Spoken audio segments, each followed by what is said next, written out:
शहर कराची में सुबह से शाम तक सड़कों पर घंटों ट्रैफिक जाम एक आम मंजर है। गाड़ियां, बसें और बाइक्स हर तरफ से सफर करने की कोशिश में फंस जाती हैं। शहर के लोग रोजाना इस ट्रैफिक के दबाव का सामना करते हैं। इस हवाले से तफसीलात बता रही है 5 न्यूज की नुमाइंदा सहर खान। जी सहर, बताइएगा।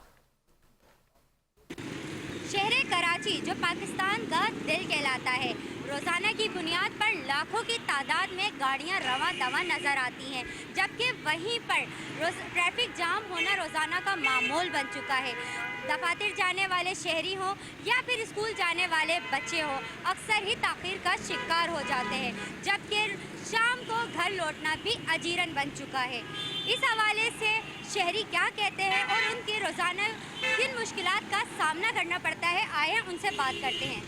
बड़ी परेशानी होती है, इमरजेंसी भी आ सकते हैं, मोबाइल भी जा सकते हैं। ये बाइकों को भी जो है ख़त्म करना चाहिए यहाँ से। और यहाँ पर जो है अक्सर रोड पे जो है गाड़ियाँ लगी होती है। शाम में शारा फैसल 5 बजे से ब्लॉकेज चल रही होती, स्टार्ट होती है, 9 बजे तक ब्लॉकेज ही रहती है। हम घर पहुँचने जैसे नहीं रहे। सिंध हुकूमत से हमारी दरख्वास्त है कि ट्रैफिक का निज़ाम दुरुस्त करे और एहलकार को मज़ीद तैनात करे जो ट्रैफिक के रास्ते को खुलवा सके। एम्बुलेंसेस जो है रास्ते में रुकी रहती हैं घंटों घंटों। मरीज़, परसों मेरा खुद का पेशेंट रास्ते के अंदर इतनी क्रिटिकल सिचुएशन में जिना हॉस्पिटल पहुंचना मेरे लिए मुश्किल हो गया। काफ़ी ट्रैफिक इधर जाम हुआ है। स्टेडियम में पुल चलने के लिए भी हमें जो ना कम से कम आधा घंटा वेट करना पड़ता है उधर।